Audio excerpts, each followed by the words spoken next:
दोस्तों नमस्कार। दोस्तों अगर आपके पास भी कोई पुरानी कार है या कोई पुरानी बाइक है या कोई अन्य मोटर व्हीकल है और आप उसको स्क्रैप कराना चाहते हैं और जानना चाहते हैं कि स्क्रैप कराने की क्या प्रक्रिया है और कहाँ स्क्रैप कराया जाए और उसको कैसे आप उस अपनी पुरानी गाड़ी को बेचकर अधिक से अधिक फ़ायदा उठा सकते हैं, तो दोस्तों ये वीडियो आपके लिए है। इस वीडियो में सब कुछ बताऊंगा, अंत तक मेरे साथ बने रहिए। मोटर व्हीकल एक्ट 1988 के अनुसार किसी भी प्रकार के वाहन की, चाहे वो प्राइवेट वाहन हो या कॉमर्शियल वाहन हो, किसी भी प्रकार के वाहन की एज, मैक्सिमम एज, अधिकतम एज निर्धारित नहीं की गई है। केवल सरकारी वाहन जैसे राज्य सरकार या केंद्र सरकार या आपके स्वायत्त शासी जो क्षेत्र हैं, पंचायत है, निगम है, नगर पालिका है या परिवहन निगम है, केवल इन सरकारी वाहनों की एज 15 साल निश्चित की गई है। ये वाहन 15 साल के बाद नहीं चल सकते हैं और इनको 15 वर्ष के बाद किसी स्क्रैपिंग आरवीएसएफ पर स्क्रैप कराना अनिवार्य कर दिया है भारत सरकार ने। लेकिन अभी आपके जो प्राइवेट वाहन हैं, जो आपके ट्रांसपोर्ट या नॉन ट्रांसपोर्ट वाहन हैं, उनके केस में अभी कोई भी मैक्सिमम एज लिमिट निर्धारित नहीं की गई है। केवल दिल्ली एनसीआर के क्षेत्र में ही कुछ प्रतिबंध लगाए गए हैं। वहाँ जो पेट्रोल वाली जो गाड़ियाँ हैं, उनको 15 साल के बाद उनकी गाड़ियों की आरसी का रिन्यूअल नहीं होता है। आपको वहाँ से एनओसी कटा के किसी और राज्य में उनको पंजीकृत कराना होता है, ट्रांसफ़र करना होता है। और इसी प्रकार जो डीजल के वाहन हैं, वो भी दिल्ली एनसीआर में 10 साल के बाद नहीं चलाए जा सकते हैं, उनका आरसी का रिन्यूअल नहीं किया जाता है। तो दिल्ली एनसीआर के क्षेत्र में जो भी इस तरह के वाहन हैं, डीजल के वाहन 10 साल और पेट्रोल के वाहन 15 साल, तो आप उनको वहाँ से उनकी एनओसी कटाकर किसी अन्य राज्य में आप उनको ट्रांसफ़र कराकर चला सकते हैं। इसके अतिरिक्त दोस्तों हमारे देश में 132 शहर ऐसे हैं जो 1 मिलियन प्लस पॉपुलेशन रखते हैं, जिनको नॉन अटेनमेंट सिटी भी बोलते हैं। वहाँ पे भी कुछ प्रतिबंध राज्य सरकार द्वारा लगाए जा सकते हैं, उनमें खासतौर से डीजल के वाहनों पे। दोस्तों अब बात करते हैं कि आपको अपने वाहन को, अगर आप किसी वाहन को स्क्रैप कराना चाहते हैं तो उसको कहाँ स्क्रैप कराया जाए। दोस्तों इसके लिए पहले यानी वर्तमान तक एक मात्र जो विकल्प होता था वो कबाड़ी होते थे, आपके लोकल कबाड़ी होते थे। आप लोकल कबाड़ी को वो अपनी वाहन देते थे और वो उस वाहन को स्क्रैप करते थे। लेकिन वहाँ कई बार नुकसान होने की संभावना रहती थी, रिस्क रहता था। कई बार वो स्क्रैप ना कराकर उसको जो है किसी को बेच देते थे या सड़क पर चलाते रहते थे और ओनरशिप भी ट्रांसफ़र नहीं होती थी। तो ऐसे कबाड़ियों से वाहन स्क्रैप कराने में कुछ नुकसान होता था और साथ ही आपको कोई किसी प्रकार की टैक्स वगैरह में छूट भी नहीं मिलती थी। इसी समस्या के समाधान के लिए दोस्तों भारत सरकार ने 23 सितंबर 2021 को एक नोटिफिकेशन जारी कर मोटर व्हीकल रूल्स में एक नियम बनाया है और वो नियम है दोस्तों motor vehicle registration and function of vehicle scrapping facilities rules 2021।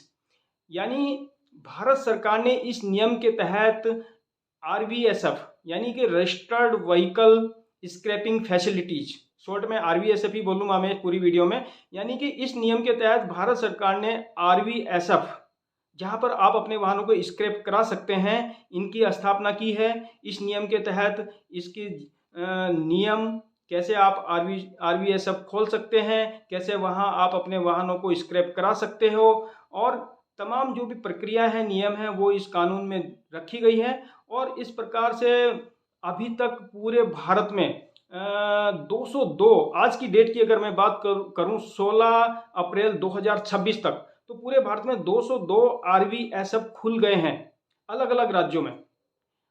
इसमें उत्तराखंड की अगर मैं बात करूं तो उत्तराखंड में 5 आरवीएसएफ को राज्य सरकार ने मान्यता दे दी गई है।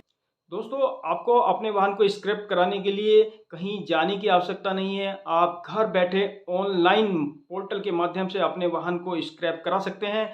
मोर्थ यानी कि ministry of road transport and highway यानी भारत सरकार ने इसके लिए एक ऑनलाइन पोर्टल विकसित किया है और उस पोर्टल का लिंक मैं नीचे डिस्क्रिप्शन में भी डाल दूंगा।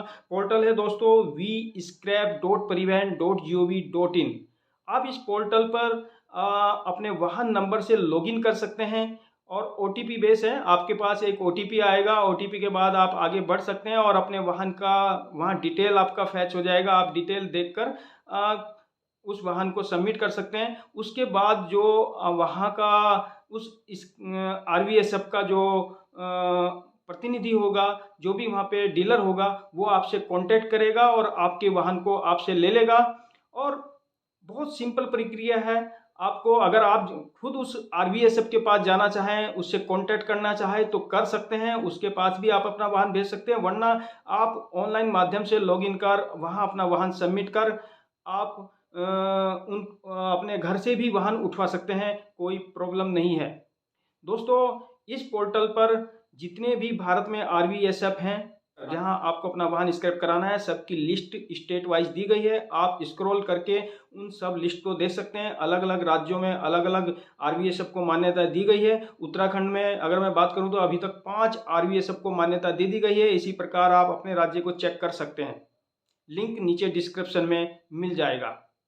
उस आप वहाँ देख सकते हैं, जब आप उस लिस्ट को देखेंगे तो वहाँ पे आपको RVSF का नाम मिलेगा, एड्रेस मिलेगा, वो RVSF किसके नाम है पंजीकृत, यानी उसका डीलर कौन है वो मिलेगा, उसका कॉन्टैक्ट नंबर मिलेगा, और साथ ही RVSF की रेटिंग भी मिलेगी और उसका स्टेटस भी मिलेगा, यानी कि उसकी रेटिंग क्या है और वो किसी राज्य सरकार द्वारा अप्रूव्ड है या नहीं है, ऑपरेशनल है या नहीं है, सारी जानकारी आपको वहाँ मिलेगी। आप चेक करके कर सकते हैं और कांटेक्ट कर उनसे अपने वाहन को स्क्रैप कराने के लिए बात भी कर सकते हैं। वो आपके घर आएगा, आपको कहीं जाने की जरूरत नहीं है, आपके वाहन को भी वो खुद ही लेने आएगा। बस आप उस कॉन्टैक्ट नंबर पर बात कर सकते हैं या लॉगिन करके आप अपने वाहन को वहाँ सबमिट कर सकते हैं।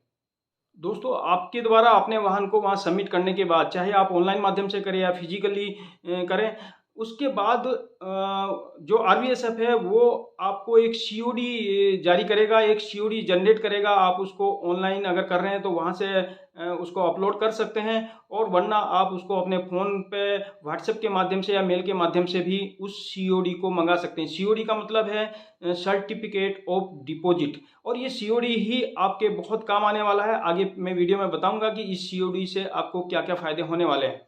इसके बाद COD जारी होने के बाद दोस्तों, वो जो RVSF का जो डीलर है, वो आपके वाहन के चेसिस और इंजन के जो कट पीस हैं उनके फोटो पोर्टल पर अपलोड करेगा, पोर्टल पे डालेगा, और साथ ही साथ आपको एक और सर्टिफिकेट स्क्रैपिंग का देगा, जिसको बोलते हैं सर्टिफिकेट ऑफ व्हीकल स्क्रैपिंग। ये दोनों सर्टिफिकेट दोस्तों आपको मिल जाएंगे। आप इसको ऑनलाइन भी डाउनलोड कर सकते हैं, और आप चाहें तो अपने फ़ोन के माध्यम से या फिजिकली भी इन दोनों सर्टिफिकेट को मंगा सकते हैं और अपने पास सुरक्षित रख सकते हैं। आवश्यकता पड़ने पर इनका प्रयोग कर सकते हैं। अब दोस्तों, बात करते हैं कि COD के क्या फ़ायदे हैं। जो सर्टिफिकेट ऑफ डिपॉजिट है जो आपको वहाँ से मिलेगा, उसके क्या क्या फ़ायदे हैं। दोस्तों, अगर आप कोई नई गाड़ी लेना चाहते हैं तो आप इस COD को जमा करके आप नई गाड़ी पर टैक्स, मोटर व्हीकल टैक्स यानी मोटर वाहन कर में छूट का फ़ायदा उठा सकते हैं। दोस्तों, इसके लिए भारत सरकार ने जो सेंट्रल मोटर व्हीकल रूल्स 1989 है, उसके रूल नंबर 51A में ही प्रावधान कर दिया गया है, राज्य सरकारों पर नहीं सौंपा है। नॉन ट्रांसपोर्ट व्हीकल के केस में आपको 25% तक मोटर व्हीकल टैक्स में छूट प्राप्त कर सकते हैं, और ये छूट दोस्तों 15 साल के लिए होगी। यानी कि जब भी आप कोई नॉन ट्रांसपोर्ट व्हीकल लेते हैं, यानी अपनी प्राइवेट गाड़ी लेते हैं, तो 15 साल के लिए ही रजिस्ट्रीकृत होती है। तो इसलिए जो छूट होगी, जो 25% आपको छूट मिलेगी, वो 15 साल का जो वन टाइम टैक्स होगा उस पे मिलेगी। इसी प्रकार अगर आप कोई ट्रांसपोर्ट व्हीकल लेते हैं सेम कैटेगरी का, यानी जो वाहन आपने स्क्रैप कराया है उसी कैटेगरी का, अगर आप कोई दूसरा ट्रांसपोर्ट व्हीकल खरीदना चाहते हैं, तो दोस्तों उस ट्रांसपोर्ट व्हीकल के केस में भी आपको 15% तक की टैक्स में छूट प्रदान की जाएगी। और ये छूट दोस्तों 8 साल तक, आपको 8 साल तक की अवधि के अंतर्गत ही मिलेगी। जैसे नॉन ट्रांसपोर्ट में 15 साल थी, ट्रांसपोर्ट के केस में ये छूट 8 साल तक प्राप्त होती है। इसके अतिरिक्त भी दोस्तों राज्य सरकार कुछ छूट दे सकती है। जैसे उत्तराखंड की अगर बात करूँ तो उत्तराखंड में जो BS1 और BS2 व्हीकल है, वहाँ उनके केस में 50% तक की मोटर वाहन कर में छूट प्रदान की गई है।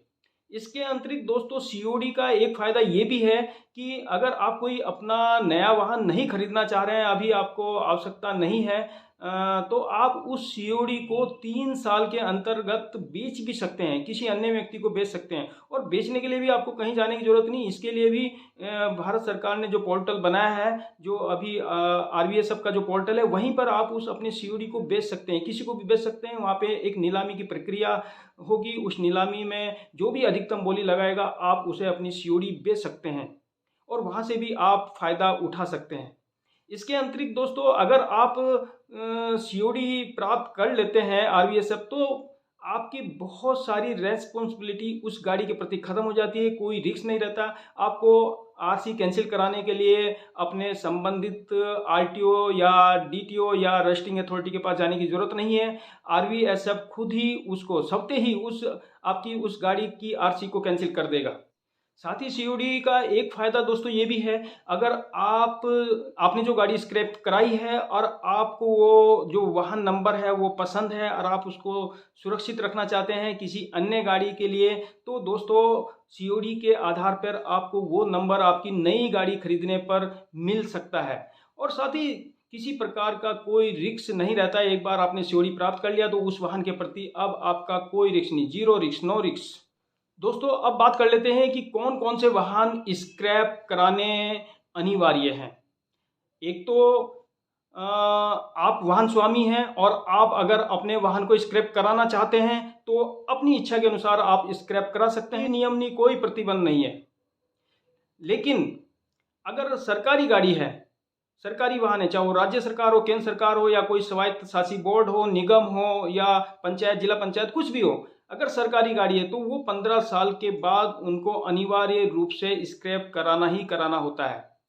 तीसरे प्रकार के ऐसे वाहन भी हो सकते हैं कि आपकी जिनकी आरसी रिन्यूअल ना हो पा रही हो, यानी कि उनकी अनफिट होने के कारण, वाहन अनफिट होने के कारण जो इंस्पेक्शन होता है, जो उसके लिए अलग से एटीएस खोली गई है, ऑटोमेटिक टेस्टिंग स्टेशन खोले गए हैं, अगर वहाँ पे वो गाड़ी पास नहीं होती है, अनफिट करा दी जाती है, तो उसका आरसी का रिन्यूअल नहीं हो पाता है। तो ऐसे वाहनों को भी स्क्रैप कराना जरूरी है। साथ ही जो कमर्शियल वाहन होते हैं जिनकी फिटनेस किसी कारण से आगे नहीं हो पाती है, वो टेक्निकली फिट नहीं होते हैं, तो ऐसे वाहनों को भी स्क्रैप कराया जा सकता है इन आरवीएसएफ के माध्यम से। इसके अतिरिक्त अगर कोई वाहन किसी प्राकृतिक आपदाओं के कारण, दंगे के कारण, या आगजनी के कारण, या एक्सीडेंट होने के कारण बहुत जीर्ण शीर्ण अवस्था में पहुंच जाता है, खराब हो जाता है और सड़क पर चलने लायक नहीं होता, तो ऐसे वाहनों को भी स्क्रैप कराया जा सकता है। वाहन स्वामी अपनी इच्छा से ही ऐसे वाहनों को स्क्रैप करा सकता है इन आरवीएसएफ के माध्यम से और सीओडी प्राप्त कर सकता है। इसके अतिरिक्त कुछ वाहन ऐसे भी होते हैं जो प्रवर्तन अधिकारियों द्वारा थानों में या अपने कार्यालयों में बंद किए जाते हैं और वाहन मालिक उनको नहीं छुड़ा पाता है किसी कारण से, और वो वहीं पे वर्षों से पड़े रहते हैं। तो परिवहन जो प्रवर्तन अधिकारी है या जो पुलिस हैं, वो उन वाहनों की नीलामी करा सकता है और नीलामी के बाद उनको आरवीएसएफ में स्क्रैप कराया जा सकता है। तो ये कुछ कैटेगरीज हैं जिनमें वाहनों को कंपलसरी आरवीएसएफ में स्क्रैप कराना अनिवार्य है। और अगर वाहन स्वामी अपने वाहन को जब कराना चाहे तो वो तो करा ही सकता है, उसके लिए कोई प्रतिबंध नहीं है। बस दोस्तों, आपको इसमें जो सावधानी बरतनी वो यह है कि अगर आप अपने किसी पुराने वाहन को स्क्रैप कराना चाहते हैं तो केवल इतनी सावधानी रखें कि चेक कर लें कि आपके उस वाहन पर कोई लोन तो नहीं है, वो किसी बैंक के साथ, किसी लोन देने वाली संस्था के साथ हाइपोथिकेशन एग्रीमेंट में तो नहीं बंधा है। अगर उस पर कोई लोन है तो पहले आपको वो लोन क्लियर करना होगा, वहाँ से एनओसी प्राप्त करके ही आप उस वाहन को स्क्रैप करा सकते हो। इसके अतिरिक्त दोस्तों, अगर आपके वाहन को आरटीओ द्वारा ब्लैक लिस्ट किया गया है, जिसको आजकल नोट टू बी ट्रांजेक्टेड बोलते हैं, अगर ऐसी परिस्थिति है तो फिर आपको पहले अपने एआरटीओ से उस वाहन को ब्लैक लिस्ट से हटवाना पड़ेगा और उसके बाद ही आप उसको स्क्रैप करा सकते हैं। और इसके अलावा अगर आपके वाहन पे कोई एनसीआरबी क्लियरेंस से संबंधित कोई प्रॉब्लम है तो उसको भी आपको देखना पड़ता है, एनसीआरबी का क्लियरेंस रिपोर्ट भी लेना पड़ता है। तो ये कुछ सावधानियां हैं। इसके अतिरिक्त कोई दिक्कत नहीं है, ऑनलाइन घर बैठे आप इस पोर्टल के माध्यम से अपने वाहनों को स्क्रैप करा सकते हैं और उसकी समुचित जो कीमत है, समुचित जो फ़ायदे हैं वो उठा सकते हैं। आज की वीडियो में दोस्तों इतना ही। अगर इसके संबंध में इसके बावजूद भी आपके मन में कोई प्रश्न हो तो आप कमेंट जरूर करिए, और मैं इसी प्रकार की जो ट्रांसपोर्ट से रिलेटेड वीडियो इस चैनल पर डालता रहता हूं। अगर आपको पसंद है तो आप इन वीडियो को शेयर, लाइक और शेयर जरूर करें। धन्यवाद। Thank you. जय हिंद। वंदे मातरम।